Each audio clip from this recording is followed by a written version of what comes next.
Pasukan zirah hitam dan tentara pensiun hendak mengeluarkan pedang, sedangkan Wira berniat untuk memberi perintah.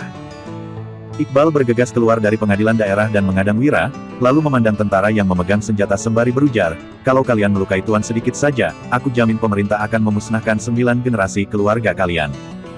Segerombolan tentara itu pun menghentikan aksi mereka karena ketakutan. Mereka menoleh dan melihat Fadil untuk bertanya apa yang harus mereka lakukan. Para petinggi yang berselisih, tetapi bawahan seperti mereka yang menderita. Sekarang, mereka tidak tahu harus membela siapa. Fadil berkata dengan sinis, "Iqbal, dia menerobos penjara dan menculik orang. Itu termasuk memberontak. Kalau kamu membela dia, berarti kamu komplotannya. Kamu sendiri saja sudah kesulitan, tapi kamu masih membantunya." Iqbal tersenyum sinis, lalu menyahut, "Pak Fadil, aku tahu Tuan Wahyudi memusnahkan desa 3 harimau sehingga membuatmu malu. Jadi, kamu mau balas dendam. Tapi, sekarang kamu tidak berhak menyerang Tuan Wahyudi. Memusnahkan desa 3 harimau. Tidak berhak menyerang Tuan Wahyudi," gumam Kaesang.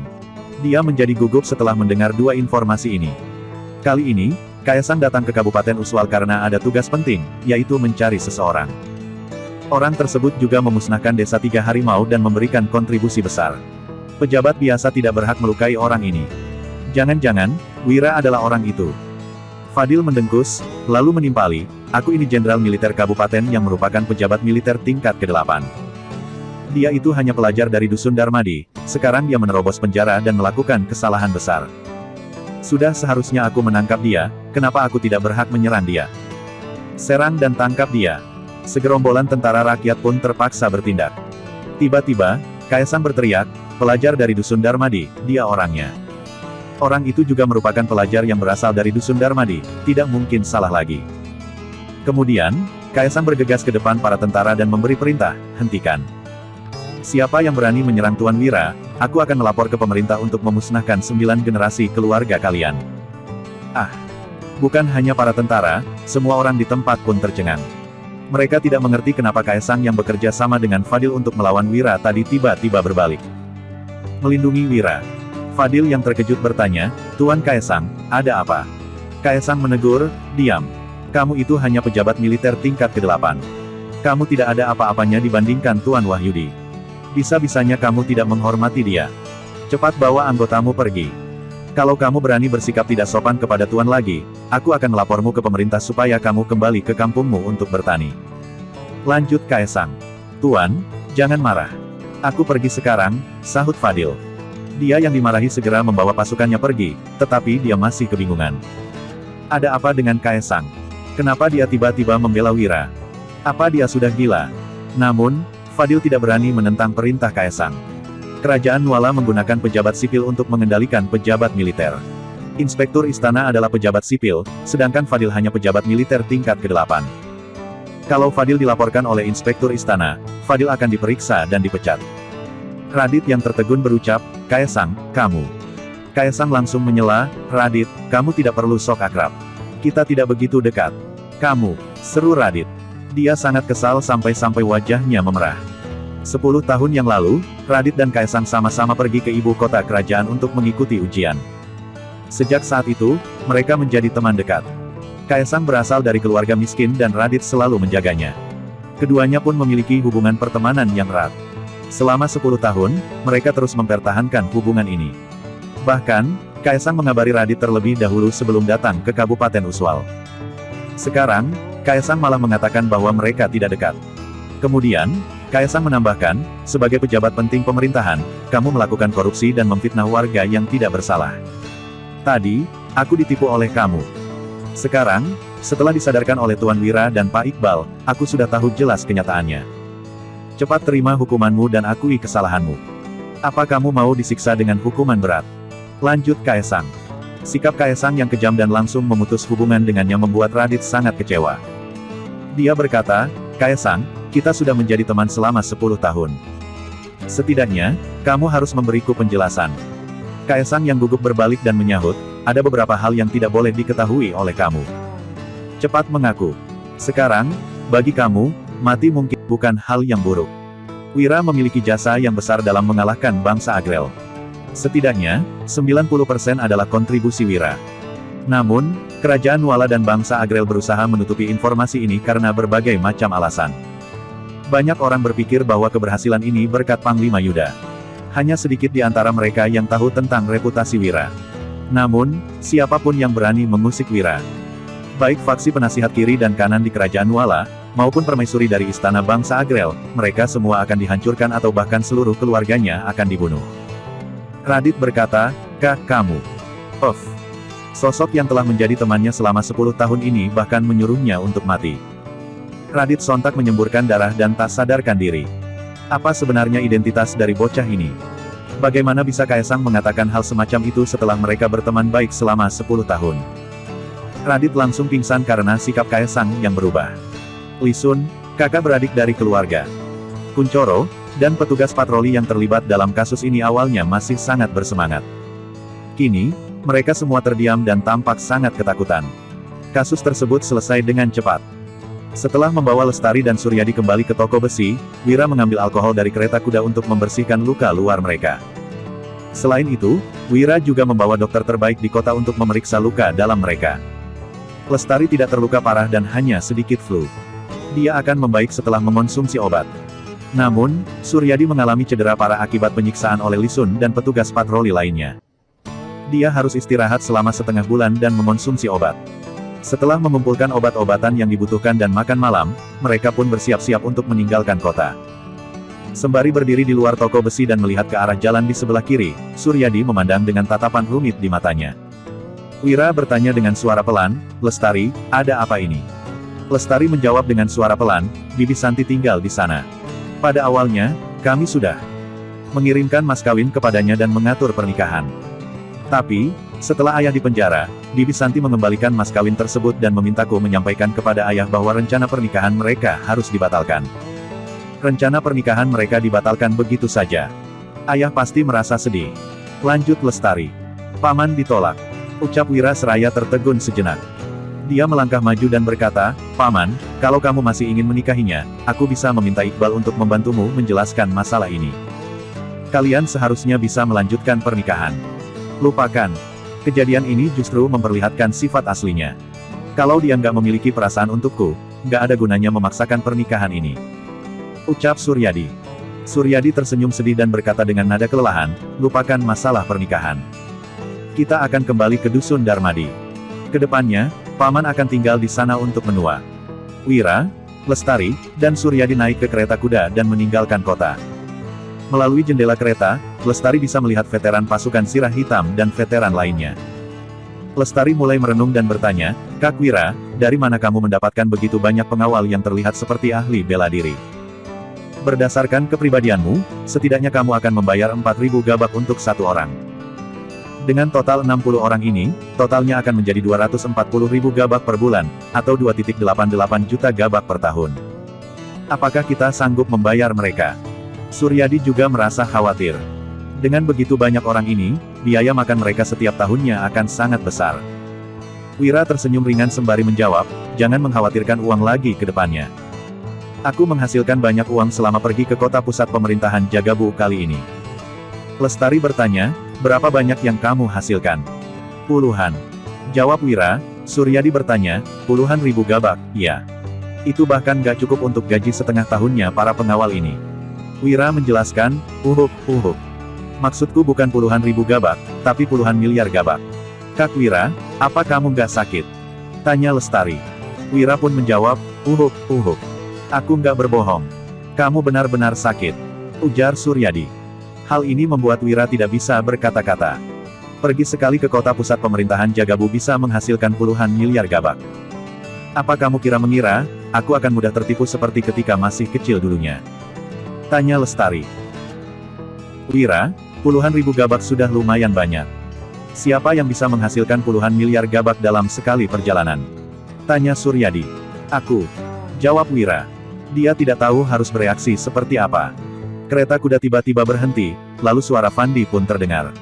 "Tuan Wahyudi, Inspektur Istana, Kaisang, menghentikan kita dan ingin bertemu denganmu." Tatapan Wira berubah menjadi serius. Kemudian, dia menjawab, "Aku nggak mau menemuinya. Begitu mengenali Wira, Kaisang langsung mengubah sikapnya dan mengabaikan persahabatan selama 10 tahun dengan Radit. Wira tidak tertarik untuk menemui orang licik yang realistis dan egois seperti Kaisang, apalagi berkenalan dengannya. Dia pun berkata, "Ayo, jalan." Fandi mengayunkan cambuk untuk mengemudikan kereta kuda. Di luar jendela, Kaisang tampak panik. Dia buru-buru mengejar kereta kuda Wira sembari berkata, "Tuan Wahyudi, ada beberapa pejabat tinggi dari ibu kota kerajaan yang menitipkan surat padaku untuk diserahkan kepadamu." Kereta kuda berhenti. Wira mengernyit sembari bertanya, "Aku gak mengenal siapapun di ibu kota kerajaan. Siapa yang menulis surat untukku? Meskipun Tuan belum pernah pergi ke ibu kota kerajaan, banyak pejabat tinggi di sana yang sudah lama mendengar namamu." Jelas Kaisang. Kaisang tampak memegang 3 surat di kedua tangannya.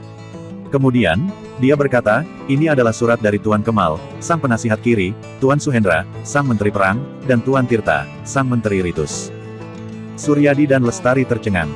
Penasihat raja dan menteri adalah sosok penting yang bisa bertemu dengan raja. Bisa-bisanya mereka menulis surat untuk Wira. Sebenarnya, apa yang telah dilakukan Wira dengan pergi ke kota pusat pemerintahan Jagabu kali ini? Meski pasukan Zirah Hitam dan para veteran terkejut, mereka masih bisa memahami alasan Wira menerima surat ini. Wira telah berprestasi luar biasa sehingga wajar jika ada pejabat tinggi yang menulis surat untuk menyampaikan terima kasih. Apalagi, Yuda bahkan dianugerahi gelar Amangkurat Wutari. "Aku sudah menerima suratnya, kamu boleh pergi," jawab Wira. Setelah menerima 3 pucuk surat, Wira melemparkannya ke dalam gerbong kereta dan melambaikan tangannya. Lestari bergegas ingin mengambilnya, tetapi tangannya sedang dibalut sehingga tidak bisa melakukannya. Suryadi segera mengambilnya, lalu mengelap ketiga surat itu dengan lengan bajunya yang bersih karena takut suratnya akan kotor. Ayah dan anak itu memegang ketiga pucuk surat dengan tangan gemetar, seolah-olah sedang memegang sesuatu yang luar biasa. Di luar jendela, Kaisang menunjukkan ekspresi canggung. Kemudian, dia berkata, "Ketika aku melewati kota provinsi, ada orang yang menitipkan untuk menyerahkan sesuatu kepada Tuan Wahyudi." "Siapa?" tanya Wira. Dia merasa gelisah. Saat ini, Wulan berada di rumah kakak laki-lakinya di Provinsi Jawali. "Aku nggak bisa menyebutkannya di sini," jawab Kaisang. Kemudian, dia berbicara dengan suara pelan, "Tolong Tuan Wahyudi turun sebentar supaya kita bisa membahasnya. Kalau nggak bisa, nggak usah disebutkan." "Fandi, kembali ke dusun," ucap Wira. Dia kembali ke dalam kereta dan menurunkan tirainya. Kereta kuda pun kembali melaju. Fandi mengayunkan cambuk untuk melanjutkan perjalanan. Sementara itu, Kaisang terdiam di tempat. Kaisang hanya ingin membuat Wira merasa penasaran, tetapi Wira malah tidak memberikannya kesempatan untuk berbicara. Kaisang berkata dengan suara pelan, "Tuan Wahyudi, orang ini sangat penting bagimu dan berkaitan dengan masa depanmu." Wira menjawab dengan nada serius, "Masa depanku tidak perlu kamu khawatirkan. Silakan pergi." Kaisang masih berusaha untuk menahan Wira, tetapi Rudi memblokirnya dengan pedang preksa. Konvoi kereta kuda perlahan meninggalkan tempat itu. Di dalam kereta, Lestari bertanya, "Kak Wira, inspektur istana itu sepertinya ingin menyampaikan hal penting. Kenapa kamu nggak membiarkannya berbicara?" Wira memicingkan matanya sembari menjawab, "Kalau seseorang tiba-tiba mendekat secara misterius, dia pasti bukan ingin membahas hal baik. Orang-orang di sekitar Wira adalah orang terdekatnya." Kaisang bisa-bisanya memintanya turun dan berbicara berduaan dengannya. Jelas, pria ini memiliki motif tersembunyi. Ditambah dengan perkataan Farel sebelum pergi, Wira terpaksa harus lebih berhati-hati. "Benar juga," jawab Lestari yang memahami maksud Wira. Kemudian, dia mengangkat ketiga pucuk surat sembari bertanya, "Kalau begitu, kenapa kamu nggak mau membaca surat dari ketiga pejabat tinggi?" Suryadi juga tampak mendesak. "Bagaimanapun, itu adalah surat dari penasihat raja dan menteri. Lestari, kamu harus ingat baik-baik," ucap Wira. Kemudian, dia menghela napas dan melanjutkan, "Ketika sosok hebat berusaha bersikap baik pada mereka yang lebih lemah, pasti hanya demi 2 hal, yaitu terus mengandalkanmu atau untuk memaksamu bekerja keras untuknya." Lestari dan Suryadi tampak ragu-ragu. "Tuan Wahyudi." Wira tidak berbicara lebih banyak. Dia membuka ketiga pucuk surat dan membacakannya untuk kedua orang itu. Surat dari penasihat kiri memuji bakat Wira pada awalnya, lalu menasihatinya untuk tidak memiliki pikiran negatif terhadap istana yang belum memberinya penghargaan. Dia berjanji untuk berusaha keras memperjuangkan hak-hak Wira dan pada akhirnya, Kemal menyarankannya untuk terus memberikan nasihat dan kontribusi terhadap kepentingan besar negara. Surat dari Menteri Perang meminta saran Wira tentang strategi militer dan bagaimana menghadapi negara-negara musuh di sekitarnya. Surat dari Menteri Ritus mendorong Wira untuk segera mengikuti ujian agar bisa menjadi pejabat istana secepatnya. Suryadi dan Lestari tampak tercengang. Ketiga pucuk surat itu sama menyebutkan prestasi besar Wira yang berhasil menembak mati Raja Tanui dan membantai 100.000 kavaleri bangsa Agrel. Suryadi dan putrinya seolah-olah sedang mimpi. Lestari memandang Wira dengan sepasang matanya yang berbinar-binar. Dia hanya merasa bahwa kakak sepupunya itu sudah berbeda dari sebelumnya. Aura yang dipancarkan Wira sungguh luar biasa. Lestari bertanya, "Kak Wira, jadi kamu benar-benar menghasilkan puluhan miliar gabak?" "Iya," jawab Wira. Lestari berkata, "Aku masih nggak percaya." Wira kehabisan kata-kata. Setelah kembali ke rumah, begitu Suryadi dan Lestari melihat tumpukan uang kertas, giok, uang emas, uang perak, mereka benar-benar takjub.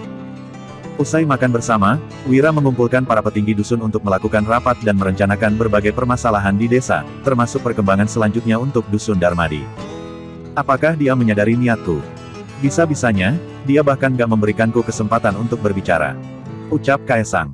Sembari mengernyit dan melihat konvoi kereta kuda pergi, Kaesang mengeluarkan sepotong giok putih dari lengan bajunya.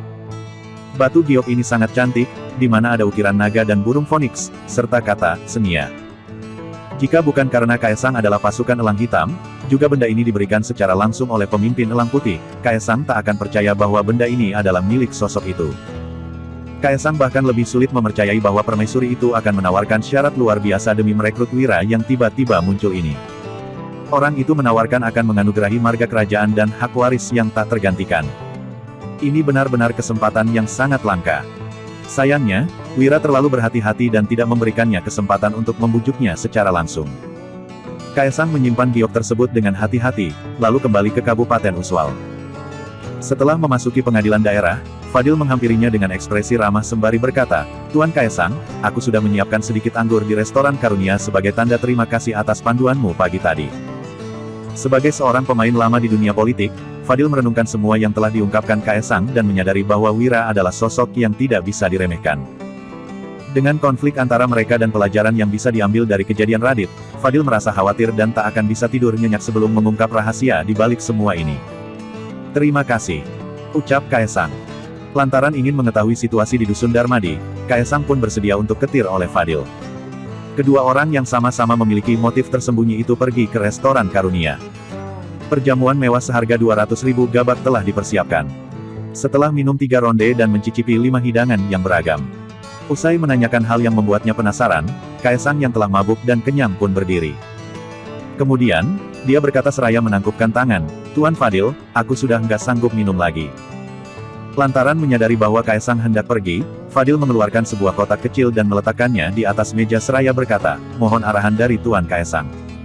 Apa latar belakang dari Wira yang bisa membuat Tuan Iqbal begitu mendukungnya?" Begitu kotak kecil itu dibuka dan menunjukkan 5 batang emas, Kaesang segera meraihnya dan berkata, "Ada beberapa hal yang nggak boleh kamu ketahui. Tapi, aku akan memberimu sedikit peringatan. Dari mana dia kembali, serta apa yang terjadi di sana." Fadil tampak mengernyit dan merenungkannya. Kota pusat pemerintahan Jagabu dan invasi dari bangsa Agrel. Yuda yang berjasa dalam pertempuran besar itu. Dialah yang membunuh Raja Tanui dan membantai 100.000 kavaleri bangsa Agrel. Mungkinkah Wira berhasil mendapatkan dukungan dari Yuda? "Pikirkan perlahan," ucap Kaesang. Dia tersenyum, lalu pergi seraya membawa pergi kotak tersebut. Dia tak lupa mengingatkan, "Nggak masalah kamu bisa menebaknya atau enggak. Yang terpenting adalah jangan mengusiknya. Kalau enggak, kamu akan berakhir seperti Radit. Nggak ada yang bisa menyelamatkanmu." "Terima kasih atas arahan Tuan," ucap Fadil buru-buru. Dia menangkupkan tangan dan mengucapkan terima kasih. Wira ternyata mendapatkan dukungan dari Yuda. Pantas saja, dia berani begitu sombong dan mendominasi. Di rumah keluarga Wibowo, kamu tetap saja begitu gegabah. Bukannya sudah kusuruh untuk tetap tenang, tapi kamu malah membuat keributan di seluruh kota. Maki Dian. Setelah menerima kabar dari pengadilan daerah, suara Dian terdengar agak emosi, tetapi sudut bibirnya malah terangkat. Wira benar-benar mendominasi. Dia terus maju dengan keberanian, dan tidak ada trik jahat yang bisa menghentikannya. Pria itu memang luar biasa. "Kak, kenapa kamu tersenyum? Kamu terlihat sangat gembira." Tepat pada saat ini, seorang bocah laki-laki berusia 8 tahun berlari mendekat dengan wajah polos. Air liurnya bahkan terlihat mengalir. "Joshua, kali ini kakak bertemu dengan seseorang yang sangat Baik ketika bepergian. Jawab Dian. Dia mengusap air liur di sudut mulut adiknya, lalu memeluknya sembari berkata, apakah kamu ingin pergi bersama kakak? Kita bisa bersama orang itu. Bersama orang itu. Apakah dia adalah kakak ipar yang kakak carikan untukku? Bocah itu berteriak girang sambil mengangkat tangannya, lalu berkata, oh, baguslah. Aku punya kakak ipar baru. Akhirnya, ada yang berani menikahi kakakku. Wajah Dian tampak memerah, lalu dia segera berkata, Joshua, jangan asal bicara. Dia bukan kakak ipar barumu. Dia adalah bos baru. Joshua menggeleng sembari berkata, aku nggak mau bos baru. Aku ingin kakak ipar. Setelah punya kakak ipar, nggak akan ada yang menghina kakak sebagai pelakor lagi, apalagi mengatakan kakak nggak laku. Joshua, nggak masalah kalau kakak nggak laku. Kakak bisa menemanimu selamanya. Sambil memeluk adiknya, Dian tampak tersenyum getir dan berekspresi sedih. Sebagai seorang wanita yang sudah menikah 3 kali, meskipun anggota keluarga Wibowo terlihat menghormati Dian, sebenarnya ada banyak gosip yang beredar. Di hadapan adik Dian yang cacat mental, orang-orang akan melontarkannya tanpa ragu. Baiklah, dengan ditemani kakak, aku nggak akan ditindas lagi. Joshua bersorak girang sambil bertepuk tangan. Sementara itu, sorot mata Dian tampak serius. Dia bertanya kepada Joshua, siapa yang menindasmu lagi? Cepat beritahu kakak. Apakah Paman Supri? Bukan, bukan. Jawab Joshua yang terlihat ketakutan. Dia melambaikan tangannya seraya berkata, Kak, Paman Supri nggak menindasku. Paman Supri nggak mendorongku ke dalam sumur. Dia bukan ingin menenggelamkanku. Jangan pergi mencari Paman Supri, ya. Dia akan mendorongmu ke dalam sumur. Usai mengatakan itu, Joshua pun mulai menangis. Wajahnya tampak berlinang air mata. Raut wajah Dian penuh dengan kesedihan. Tepat pada saat ini, pintu perlahan terbuka. Seorang pria parubaya berjalan masuk. Dia mengulurkan tangannya ke arah Joshua dan bertanya, kenapa kamu menangis seperti ini? Paman Supri, aku nggak memberitahu kakak. Jangan mendorongku ke dalam sumur lagi. Wajah Joshua menjadi pucat dan dia bersembunyi di belakang Dian. Sekujur tubuhnya tampak gemetaran. Sorot mata Dian yang indah terlihat sangat dingin. Dia menatap pria parubaya itu lekat-lekat dengan tatapan penuh niat membunuh. Pria ini adalah paman keduanya, Supri Wibowo. Setelah orang tua mereka meninggal, Dian dan Joshua hanya saling bergantung hidup satu sama lain. Sementara itu, Supri selalu mendambakan harta keluarga. Sejak kecil, entah berapa banyak trik yang telah digunakan Supri untuk membahayakan nyawa Dian dan Joshua. Untungnya, Dian memiliki bawahan yang kompeten di bawahnya. Jika tidak, nyawanya dan Joshua pasti sudah direnggut sejak lama. Supri tersenyum canggung sembari berkata, Dian, jangan dengarkan perkataan anak kecil. Dia adalah keponakanku, jadi bagaimana mungkin aku akan mencelakainya.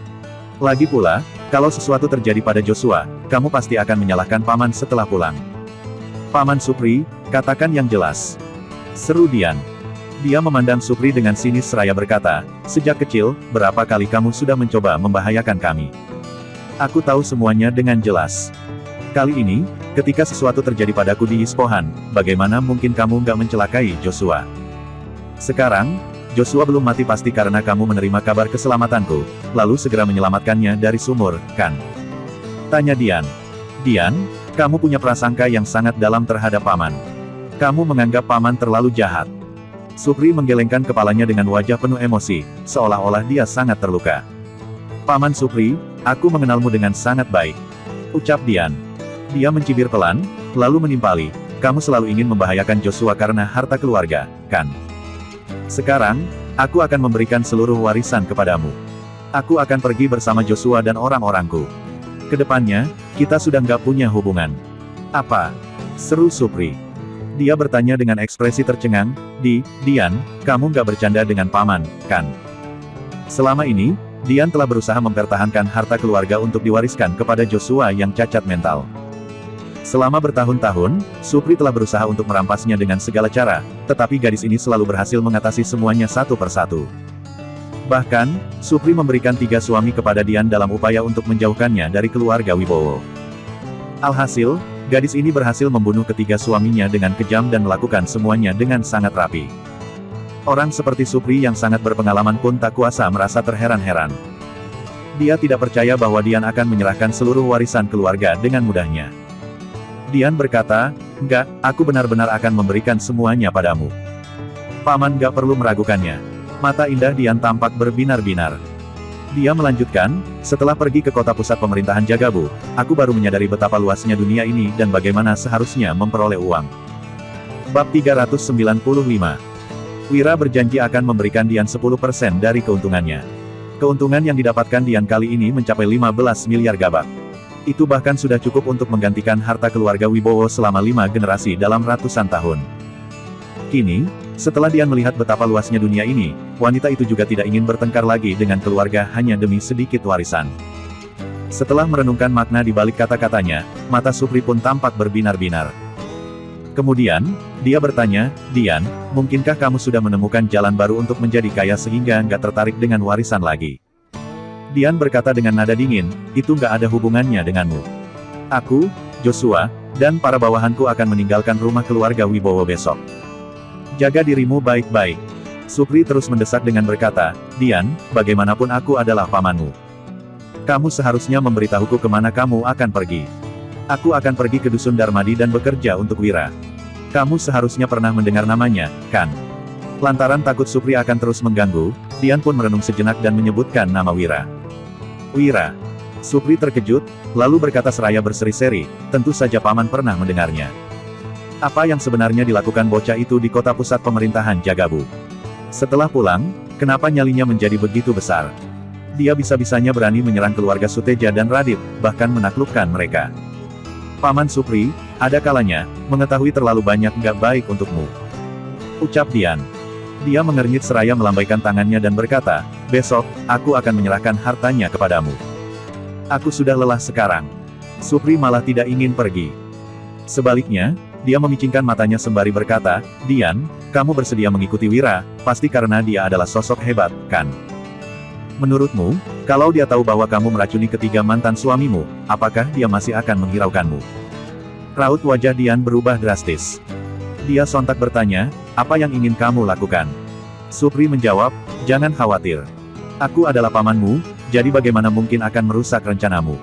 Supri terkekeh-kekeh sembari berkata, kamu rela menyerahkan warisan dan mengikuti Wira, itu artinya dia sangat percaya padamu. Kamu juga pasti tahu rahasia besar yang membuatnya menghasilkan uang. Seingatku, sabun dan gula kristal berhubungan dengan Wira. Paman gak minta banyak. Cukup berikan satu resep rahasia untukku, maka paman gak akan merusak rencanamu. Paman akan membiarkanmu pergi dengan Wira. Bagaimana? Tanya Supri. Dian sangat murka. Dia benar-benar tidak menyangka bahwa Supri ternyata begitu serakah. Setelah mendapatkan warisan, dia masih enggan melepaskan Dian. Bisa-bisanya Supri menyuruh Dian untuk mencuri resep rahasia Wira. Dia benar-benar sangat serakah. Pikirkan baik-baik, setelah itu baru jawab paman, iya. Jangan pergi tanpa pamit. Kalau enggak, paman akan pergi ke Dusun Darmadi dan mengajak Wira mengobrol. Ancam Supri. Dia tertegun sejenak, lalu segera pergi dari sana. Dian terpaku di tempat. Air matanya mengalir dan ekspresinya sangat menderita. Kak, jangan menangis. Ucap Joshua. Bocah itu memeluk Dian sembari berkata, kakak adalah orang baik. Kakak nggak akan membunuh kakak ipar. Paman Supri adalah orang jahat. Aku nggak mempercayai kata-katanya. Dian memeluk adiknya seraya menangis dan berkata, Joshua, kita nggak jadi pergi ke Dusun Darmadi. Kita tinggal di sini untuk mengurus bisnis keluarga. Dian tidak ingin mencuri resep rahasia Wira, apalagi membiarkan Wira mengetahui masa lalunya. Dian terpaksa memutuskan hubungannya dengan Wira. Wanita seperti Dian hanya akan menjadi kelemahan jika menetap di sisi pahlawan seperti Wira. Di rumah bata barunya Danu, Mary bergumam dengan tidak senang, aku adalah perampok gunung, bukan warga Dusun Darmadi. Kenapa malah mengajakku untuk ikut rapat? Setelah datang ke Dusun Darmadi, dia dikurung di rumah baru ini. Kondisi di dalamnya masih cukup baik. Akan tetapi, Mary yang terbiasa hidup bebas di pegunungan, kesulitan untuk beradaptasi dengan kehidupan terbatas seperti ini. Aku lihat, kamu terus menggaruk dinding sepanjang hari, jadi mengira kamu ingin keluar. Itu sebabnya aku mengajakmu. Kak Wira mengatakan bahwa kamu boleh ikut. Kalau nggak mau pergi, lupakan saja. Ucap Danu. Pria itu mengernyit, lalu berbalik dan bersiap untuk menghadiri rapat. Aku akan ikut. Mana mungkin aku takut dengan kalian? Seru Mary. Dia tampak mendongak dan membusungkan dadanya dengan ekspresi enggan. Namun, hatinya dipenuhi dengan kegembiraan. Saat Wira yang tidak tahu malu itu sedang rapat dan semua orang berkumpul bersama, Mary bisa mengambil kesempatan untuk mencuri kuda dan kabur ke Ispohan. Hanya orang bodoh yang tidak akan memanfaatkan kesempatan ini. Dia berpura-pura enggan hanya demi menurunkan kewaspadaan orang-orang tersebut. Ketika tiba di tempat rapat berlangsung, Mary sontak tercengang. Mary melihat sebuah rumah besar yang baru selesai dibangun. Rumah itu bahkan lebih besar dari aula pertemuan di desa bandit dan dapat menampung ratusan orang. Ada lentera yang digantung di luar rumah dan lilin menerangi bagian dalamnya. Saat ini, tidak hanya bagian dalam rumah, bahkan bagian luar rumah yang dingin juga disesaki orang-orang. Danu sudah datang. Ketua Danu sudah datang. Danu datang membawa istrinya ke sini. Begitu Danu dan Mary muncul, banyak penduduk dusun yang menyapa mereka. Saat beberapa orang bergurau dengan Mary, dia hanya memasang ekspresi datar. Sementara itu, Danu tersipu dan berkata, "Jangan sembarangan bicara. Aku nggak ada hubungan apa-apa dengan dia. Dia milik Kak Wira." Penduduk dusun terkekeh-kekeh dan berkata, "Oh, ternyata dia selir barunya Wira, ya. Kenapa nggak bilang dari awal?" Mary merasa malu dan kesal. Dia ingin berteriak keras-keras, siapa yang mau jadi selir pencuri tak tahu malu itu. Namun, dia takut membuat keributan, lalu perhatian orang-orang akan tertuju padanya. Hal ini akan mempersulit rencana melarikan dirinya. Dia, ujar Dian dengan ragu. Dian ingin menjelaskan, tetapi dia tidak tahu bagaimana harus memperkenalkan identitas Mary. Saat kembali waktu itu, Wira telah berpesan untuk merahasiakan identitas Mary sebagai bandit yang disandera. Jika tidak, akan terjadi kepanikan di dusun. Gak perlu malu. Wira sangat cakap, jangankan mengambil satu selir, mengambil 8-10 selir juga bukan hal yang aneh. Gadis ini punya payudara besar, bokong penuh, dan sangat energik. Dia pasti sangat subur. Ya, Wulan sampai sekarang belum hamil, biarkan gadis ini melahirkan seorang anak bagi Wira. Para penduduk dusun sibuk berkomentar. Mary menggertakkan gigi dan mengepalkan tangan, lalu mencari parangnya sesuai kebiasaan. Sekarang, dia benar-benar ingin mengambil parangnya dan memberitahu para penggosip ini bahwa dia bukanlah selir pencuri tak tahu malu itu. Dia juga tidak mungkin mau melahirkan anak untuknya. Selain itu, Mary juga akan mencari kesempatan untuk menundukkan pencuri itu dan memberinya pelajaran. Dia akan membuat pria itu tahu bahwa wanita sama sekali tidak boleh diremehkan. Danu dan Mary memasuki rumah, lalu menghampiri para veteran pasukan Sirah Hitam dan para prajurit veteran lainnya. Tidak lama kemudian, terdengar sorakan dari luar rumah. "Wira sudah datang. Kak Wira ada di sini. Kak Wira benar-benar hebat. Dia menyelamatkan Kak Lestari dan Paman Suryadi di kota. Luka Lestari nggak parah, kan? Kenapa Kak Wira nggak istirahat saja di rumah dan malah datang untuk rapat?" Para penduduk yang berada di luar menyuarakan komentar mereka dengan ramai. Sementara itu, orang-orang yang duduk di dalam rumah berdiri, lalu maju untuk menyapa Wira. Mereka semua terlihat gembira dan perhatian pada Wira. Wira juga menyapa semua orang dengan senyuman ramah. Mary tanpa sadar berdiri.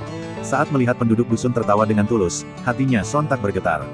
Dia dan kakaknya juga didukung oleh banyak orang di Ispohan, tetapi itu karena sebagian besar bandit itu takut pada mereka.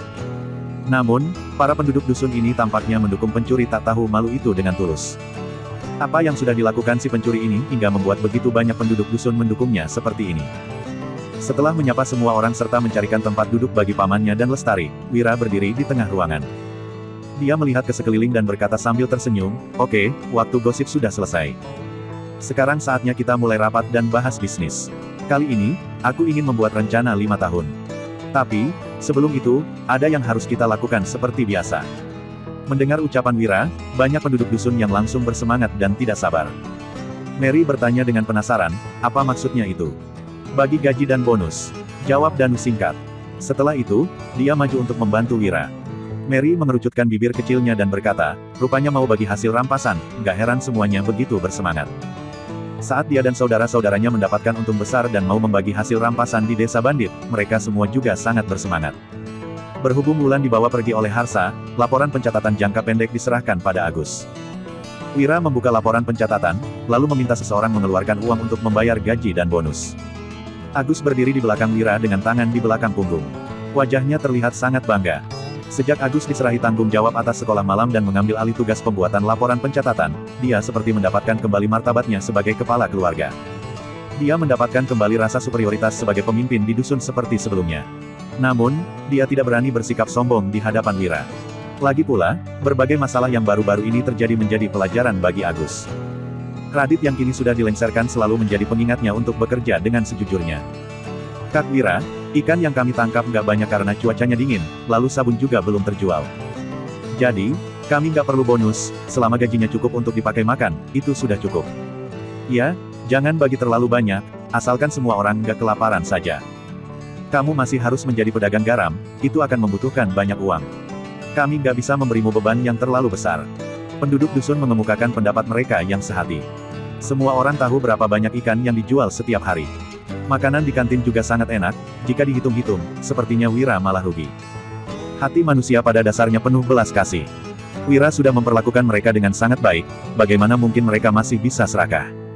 Selain itu, mereka juga takut Wira akan bangkrut, lalu semua orang akan kembali menjalani kehidupan yang sulit.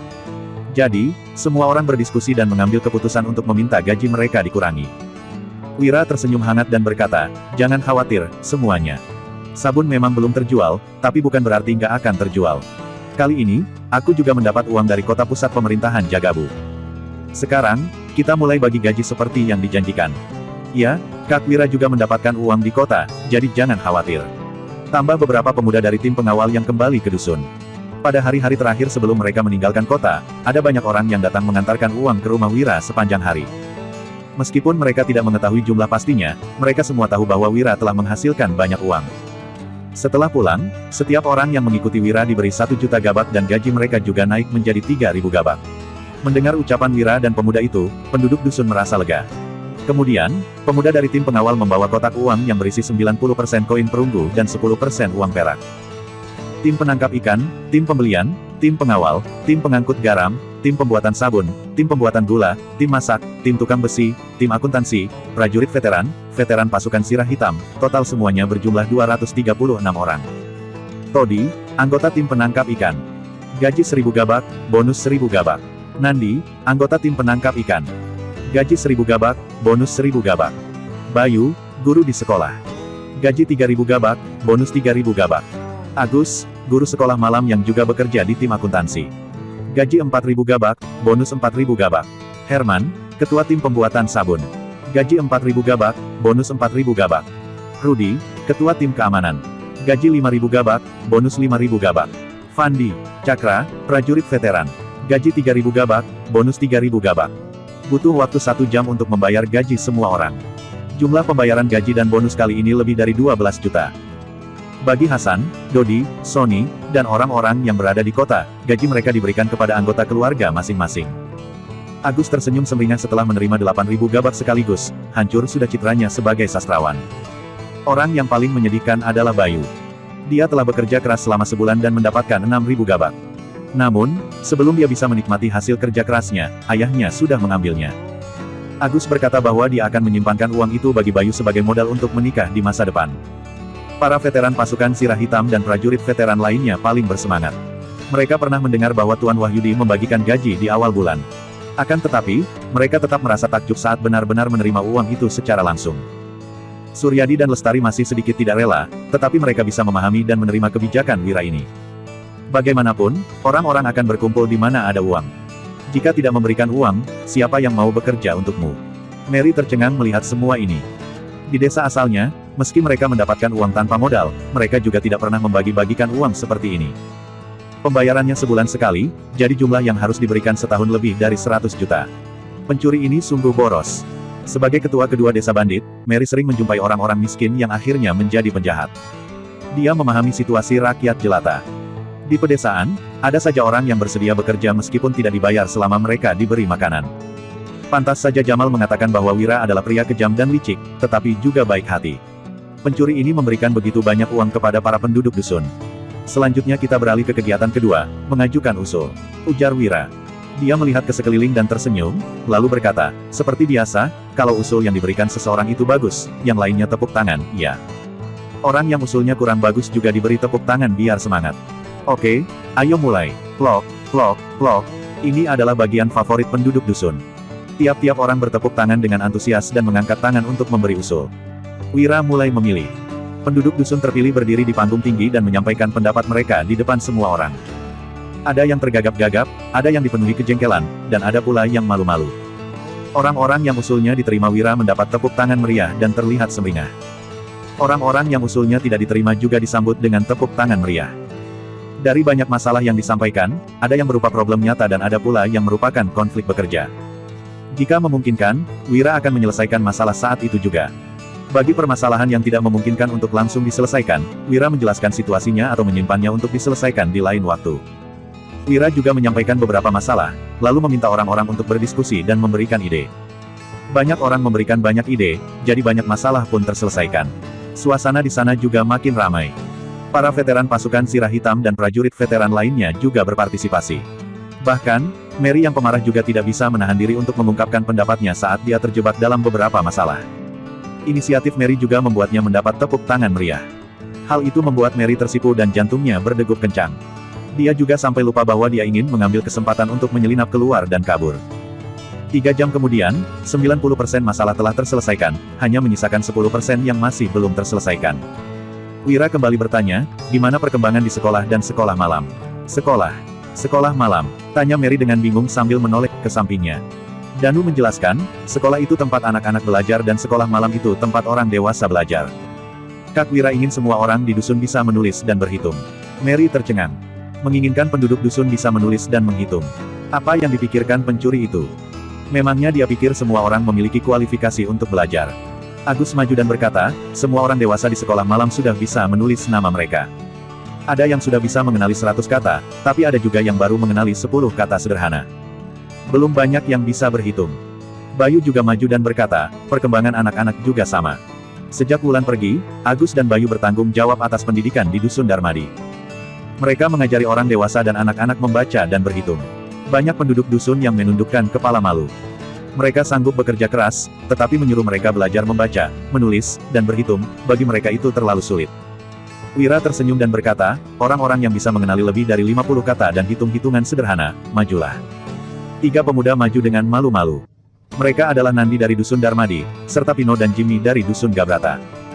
Nandi bisa mengenali 103 kata, Pino mengenali lebih dari 80 kata, dan Jimmy bisa mengenali lebih dari 50 kata. Ketiganya juga bisa melakukan aritmetika sederhana. Lumayan, belajar terus yang rajin. Uji Wira. Untuk menyemangati mereka, Wira melanjutkan, sekarang, kita punya beberapa toko di kota. Setelah kalian mengenali 500 kata dan sudah lebih pandai berhitung, kalian akan kubawa untuk bekerja di kota. Nanti, gaji kalian akan naik jadi 50.000 sebulan. Ketiganya menjadi sangat bersemangat. Dengan gaji 50.000 gabak, itu artinya level mereka setara dengan Hasan. Jumlah itu sungguh fantastis di dusun. Selain itu, bagi penduduk dusun, kota adalah tempat legendaris tempat mereka bisa melihat dunia. Mata beberapa penduduk dusun sontak berbinar. Mereka bertekad untuk rajin belajar supaya bisa mendapatkan 50.000 gabak sebulan. Bayu hendak berkata bahwa dia juga ingin bekerja di kota dan mendapatkan gaji 50.000 sebulan. Namun, saat melirik ayahnya di samping, dia menutup mulutnya lagi karena takut dipukuli. Setelah itu, Wira langsung membahas inti rapat dengan berkata, sekarang, ayo kita bicarakan tentang rencana 5 tahun. Kak Wira, apa itu rencana 5 tahun? Para penduduk dusun, veteran pasukan Zirah Hitam, dan juga Mary menjadi penasaran. Wira menjelaskan, rencana 5 tahun itu rencana perkembangan desa kita dalam 5 tahun ke depan. Semua orang di sana saling memandang dengan kaget. Rakyat biasa umumnya tidak memiliki rencana jangka panjang. Jangankan 5 tahun, bahkan tidak ada orang yang terlalu memikirkan bagaimana kehidupan akan berjalan dalam 6 bulan atau 1 tahun ke depan. Bertani di ladang merupakan mata pencaharian utama penduduk. Jika panen musim berikutnya tidak bagus, mereka mungkin tidak dapat bertahan hidup. Kalaupun panen bagus, setelah pajak dibayar, uang yang tersisa juga tidak banyak. Saat sakit, mereka bahkan tidak mampu berobat ke dokter. Bisa tidaknya mereka bertahan hidup tergantung pada kehendak Tuhan. Mary juga terdiam. Para bandit di desa juga hidup dalam situasi yang sama. Mereka khawatir bertemu dengan orang kuat saat merampok, takut suatu hari nanti mereka akan dikepung dan dibunuh oleh prajurit pemerintah. Mereka juga khawatir rekan-rekan mereka akan berkhianat dan membunuh mereka.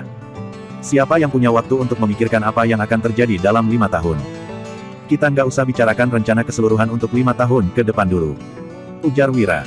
Wira melanjutkan dengan perlahan, kita bahas soal tahun depan saja. Tahun depan, jalan besar dan jalan setapak di desa harus diaspal dengan batu. Jadi, kaki kita nggak perlu dikotori lumpur waktu keluar saat hari hujan. Setiap keluarga di dusun akan tinggal di rumah bata supaya nggak ada lagi yang kelaparan atau kedinginan. Para penduduk dusun terkejut. Saat ini, mereka sudah puas dengan cukup makan setiap hari dan menghasilkan uang setiap bulan. Mereka tidak pernah berani bermimpi untuk tinggal di rumah bata, tidak menginjak lumpur saat hujan, dan berjalan di jalan beraspal. Kak Wira, kami nggak masalah tinggal di rumah jerami. Kami juga nggak masalah menginjak lumpur saat hujan. Nggak perlu mengaspal jalan dengan batu. Butuh banyak uang untuk mengangkut batu dari pegunungan. Lebih baik Kak Wira simpan uangnya, jangan sembarangan membelanjakannya. Kalau enggak, Kak Wira mungkin akan kesulitan di tahun-tahun mendatang. Setelah terdiam beberapa saat, banyak penduduk dusun mencoba membujuk Wira dengan ekspresi enggan. Kehidupan nyaman mereka baru berlangsung selama 2 bulan lebih. Mereka khawatir situasi ini tidak akan bertahan lama. Mary juga tercengang. Ingin berjalan tanpa menginjak lumpur di hari hujan. Pencuri ini benar-benar menghambur-hamburkan uang. Ada alasan kenapa aku mau mengaspal jalan dengan batu, ujar Wira. Wira menghela napas, lalu melanjutkan, aku bertemu dengan seseorang di kota. Dia adalah sarjana tingkat tertinggi di kota pusat pemerintahan Jagabu. Dia bersikeras untuk datang dan mengajar di desa kita. Tapi, dia berasal dari keluarga bangsawan dan tinggal di rumah besar yang megah. Supaya orang itu nyaman tinggal di sini, jalanan, rumah, dan lingkungan di dusun perlu diperbaiki. Tidak ada gunanya Wira menyimpan terlalu banyak uang di tangan. Lagi pula, dia memiliki banyak cara untuk menghasilkan uang. Proyek infrastruktur besar dan perbaikan lingkungan tempat tinggal justru bisa mendongkrak perekonomian sekitar. Sarjana tingkat tertinggi itu adalah Pak Putro dari kota pusat pemerintahan Jagabu.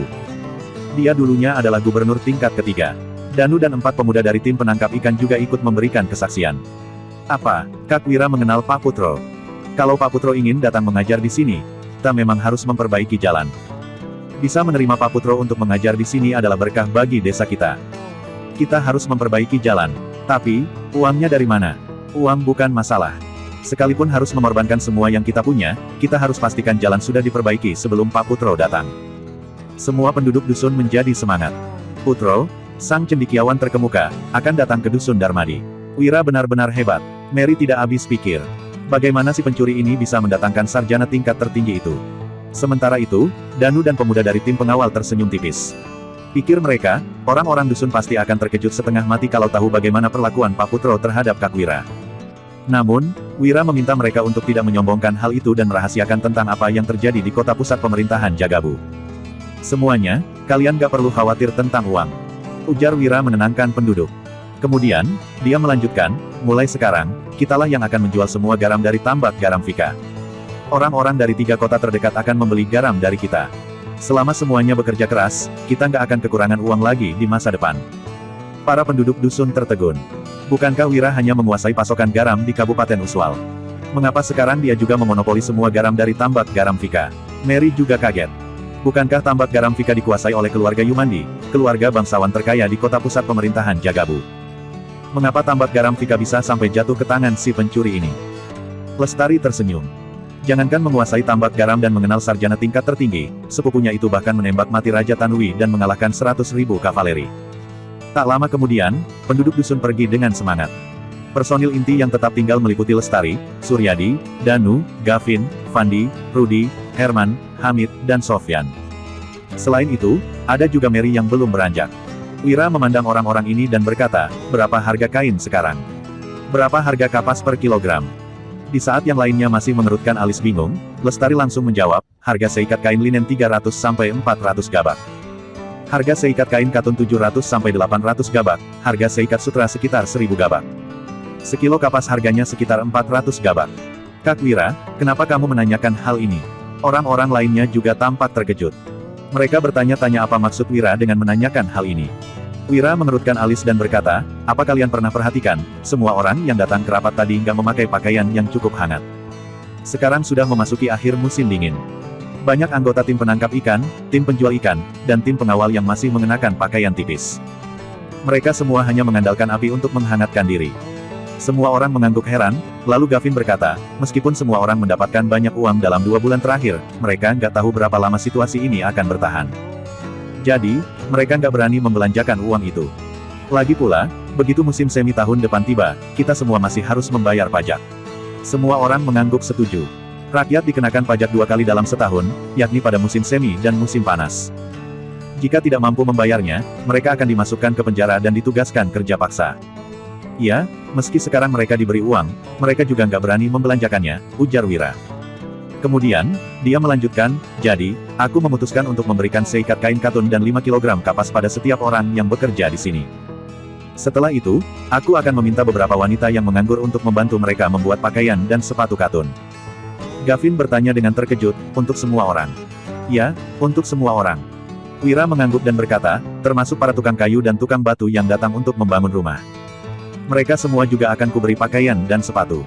Kondisi kehidupan orang-orang dari desa lain bahkan lebih parah lagi.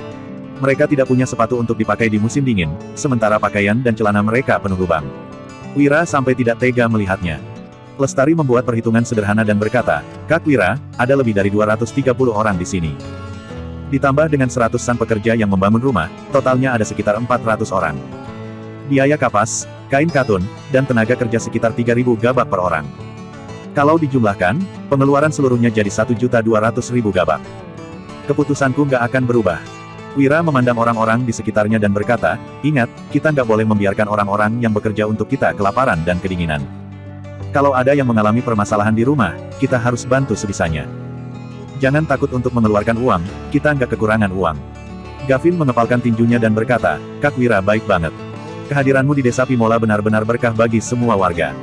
Mary diam-diam menggertakkan giginya dan membatin, kamu nggak kekurangan uang, tapi kamu masih merampok uang kami, benar-benar nggak tahu malu. Si pencuri kecil ini cukup baik kepada orang miskin. Namun, dia begitu kejam terhadap Mary dan saudara-saudaranya di Isfahan. Berhentilah menyanjungku, ujar Wira.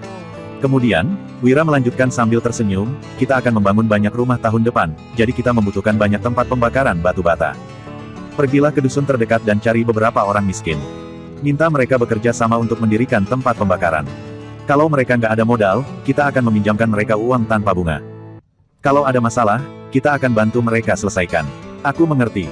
Gavin mengangguk berulang kali. Dia tahu bahwa Wira ingin memberikan bantuan kepada penduduk dusun terdekat.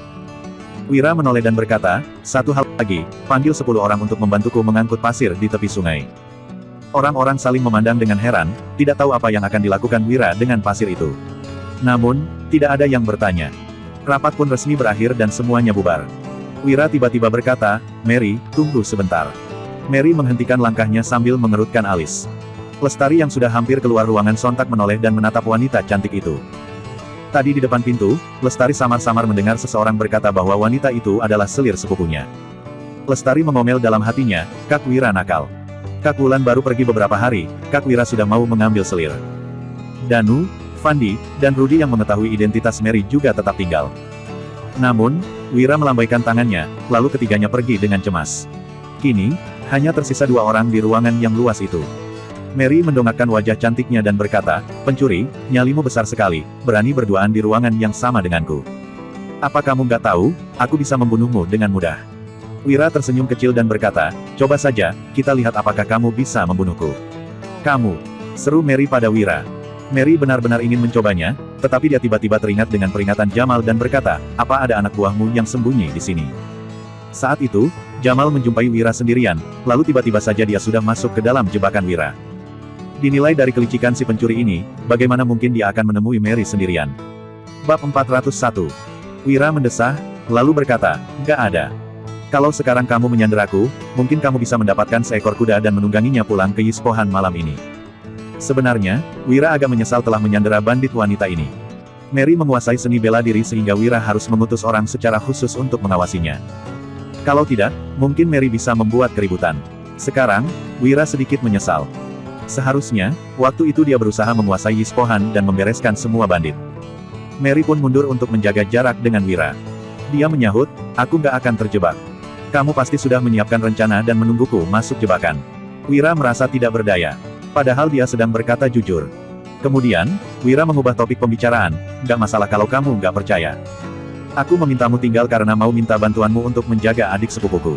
Mary menimpali seraya mengerutkan dahi, menjaga adik sepupumu. Maksudmu gadis yang terus mengikutimu tadi? Wira mengangguk, lalu menjawab, iya. Sekarang jarinya terluka. Jadi, dia agak kesulitan dalam beraktivitas. Tapi, dia juga merasa nggak nyaman kalau aku dan pamanku yang menjaganya. Bagaimanapun, kami ini pria. Mary berucap dengan sinis, apa kamu nggak takut aku menyandera dia, lalu berbalik mengancammu untuk melepaskan aku kembali ke Isfahan? Wira membalas sembari menyipitkan mata, kamu itu memang bukan orang baik, tapi kamu berprinsip. Asalkan sudah setuju, aku yakin kamu nggak akan berbuat seperti itu. Kamu, seru Mary. Dia membatin, pencuri ini cukup memahaminya. Dia memang nggak akan pernah mengingkari janjinya. Jaga adik sepupuku baik-baik. Kalau performamu bagus, aku akan pertimbangkan untuk melepaskanmu kembali ke Isfahan, ujar Wira. Kemudian, Wira meletakkan kedua tangan di belakang punggung dan berpesan sebelum pergi, ingat, adik sepupu dan kerabatku agak penakut. Jangan sampai identitasmu bocor. Dasar pencuri sialan, nggak tahu malu. Kenapa aku harus dengar omonganmu? Memangnya aku takut sama kamu? Omel Mary. Namun, sebenarnya dia merasa gugup. Mary memang takut dengan Wira setelah ditangkap 2 kali berturut-turut. Dia selalu merasa Wira menyembunyikan trik dan menyiapkan jalan lain untuk menghadapinya. Mary pulang ke rumah baru dan melihat Lestari yang sedang menunggu di sana. Meskipun merasa sedikit tidak senang, Lestari tetap menyapa dengan sopan, "Kakak ipar, aku Lestari. Kelak, aku harus merepotkanmu." Jari Lestari ditusuk dengan jarum sehingga sekarang jarinya bengkak dan sakit. Dia tidak bisa melakukan apa-apa. Bahkan, Wira yang menyuapnya saat makan malam. Selain itu, memakai baju dan masuk kamar mandi sangat merepotkan. Mary yang terkejut melambaikan tangan sambil menjelaskan, "Kakak ipar. Lestari, kamu salah paham. Aku bukan kakak iparmu ataupun selir Wira." Lestari pun bertanya, "Jadi, kamu punya hubungan apa sama Kak Wira?" Mary menjawab dengan terbata-bata, "Aku ini." Jika mengatakan bahwa dia adalah Sandera, identitas Mary pasti akan terungkap. Nanti, Wira pasti akan memberinya pelajaran. Mary tidak bisa berkata jujur, tetapi dia juga tidak pandai berbohong. "Sudahlah, kakak ipar. Kamu nggak usah malu," kata Lestari. Kemudian, dia melanjutkan perkataannya seraya merengut, "Kak Wira begitu hebat, menjadi selirnya juga nggak memalukan. Kamu nggak usah malu kalau suka sama dia. Aku bukan selirnya dan aku juga nggak suka sama dia. Kamu jangan bicara sembarangan," ucap Mary yang wajahnya memerah. Dia benar-benar kesal. Mary tidak mungkin menyukai Wira karena sudah diperlakukan seperti ini 2 kali. Lestari segera mengalihkan topik, "Sudahlah.